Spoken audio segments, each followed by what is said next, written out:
ท่านผู้ชมที่เคารพในวันที่2ธันวาคม2025อยู่ที่นครหลวงพิจันทร์ได้มีการพบปะระดับสูง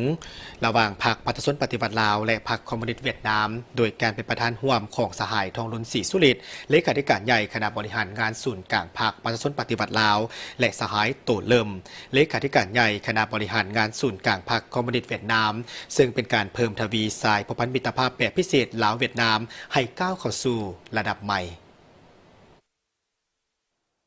การพบปะครั้งนี้ได้จัดขึ้นในท่ามกลางบรรยากาศที่ทั่วภาคทั่วรัฐทั่วปวงชนลาวทางชาติพร้อมเฉลิมฉลองวันสถาปนาสาธารณรัฐประชาธิปไตยประชาชนลาวครบรอบ50 ปีและวันเกิดประธานไก่สอนพรหมวิหารครบรอบ105 ปีเป็นเหตุการณ์ที่มีความหมายสำคัญในการพัวพันหัวมือพิเศษระหว่างลาวเวียดนามให้เลิกเซิงกว่าเก่าการพบปะในครั้งนี้สหายเลขาธิการใหญ่ทองลุ้นศรีสุฤทธิ์และสหายเลขาธิการใหญ่โตเลิมได้แจ้งให้กันและกันได้รับทราบเกี่ยวกับสภาพการของแต่ละพรรคแต่ละประเทศในนั้นรวมมีเวียกงานก่อสร้างพรรคการกะเกี่ยมกองประชุมใหญ่ของแต่ละพรรคการปรับปรุงซับซ้อนกงจักการจัดตั้งระบบการเมืองให้กระทัดรัดการพัฒนาเศรษฐกิจสังคมแลกเปลี่ยนเกี่ยวกับสภาพการภาคพื้นสากลและบรรดาเนื้อในที่สองฝ่ายมีความสนใจตีราคาขึ้นเกี่ยวกับผลสำเร็จของการหัวมือระหว่างสองพรรคสองรัฐในระยะผ่านมาเป็นเอกภาพเกี่ยวกับบรรดาทิศทางใหญ่สำคัญในบรรดาโครงเขตของการพัวพันหัวมือในระยะต่อหน้า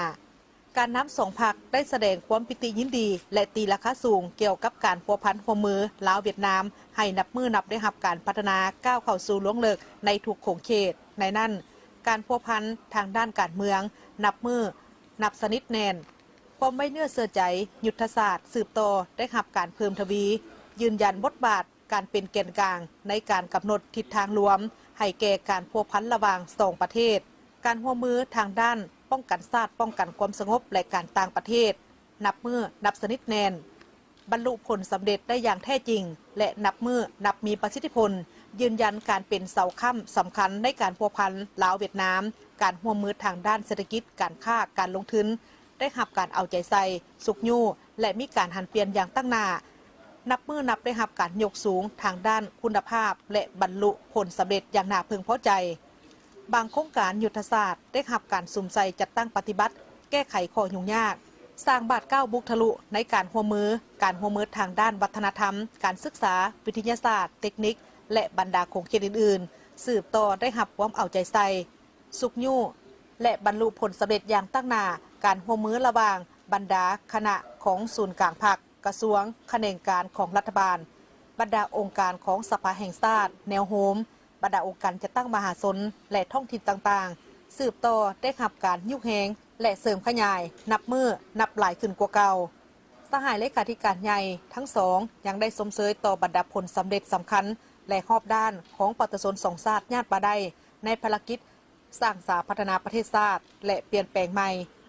ก็คือคณะพัวพันต่างประเทศศูนย์กลางพรรควันที่4ธันวาคม2025ปฏิบัติมติกองประชุมใหญ่ของแต่ละพรรคขอบใจต่อการสนับสนุนช่วยเหลือซึ่งกันและกันอย่างหมดจิตหมดใจตลอดระยะผ่านมาสองฝ่ายได้เน้นหนักถึงประวัติศาสตร์การพัวพันหัวมือที่สนิทแน่นเป็นมูลเสื้อมาแต่ดนนานและการช่วยเหลือซึ่งกันและกันของทั้งสองฝ่ายยืนยันว่าสายพัวพันลาวเวียดนามเป็นมรดกอันล้ำค่าของสองชาติเป็นปัจจัยภาวะวิสัยและเป็นกฎเกณฑ์ประวัติศาสตร์และเป็นกำลังแหงอันใหญ่หลวงของสองพรรคสองรัฐที่ต้องได้รับการเสริมขยายส่งเสริมให้บรรดาคนหุ้นนุ่มต่อไปสองฝ่ายยืนยันต่อความสำคัญความหมายยุทธศาสตร์ของการพัวพันลาวเวียดนามและเวียดนามลาวในสภาพการใหม่ยุคสมัยแห่งการพัฒนาและเห็นดีในการยกระดับการพัวพันพิเศษนี้ขึ้นเป็นสายพัวพันมิตรภาพอันยิ่งใหญ่ความสามัคคีพิเศษการหัวมือหอบด้านและหุ้นส่วนยุทธศาสตร์ลาวเวียดนามลาวโดยมีเป้าหมายเสื่อมจอดด้านยุทธศาสตร์นโยบายการพัฒนาเศรษฐกิจพื้นฐานโครงสร้างบำรุงสร้างทรัพยากรมนุษย์ตอบสนองให้แก่การพัฒนาที่ยืนยงของแต่ละประเทศสืบต่อพันธุ์ขยายมูลเสื้ออันดีงามเพิ่มทวีความสามัคคีพิเศษประสานสมทบกันอย่างสนิทแน่นสนับสนุนช่วยเหลือซึ่งกันและกันเสริมขยายบรรดากลไกที่มีอยู่ในปัจจุบันสร้างบรรดากลไกใหม่กลไกเฉพาะที่แท้เหมาะเพื่อยกสูงประสิทธิผลของการร่วมมือลาวเวียดนามลาวและนำมา ซึ่งผลประโยชน์อันแท้จริงของประชาชนสองชาติเพื่อสันติภาพการร่วมมือเพื่อการพัฒนาอยู่ในภาคพื้นและสากล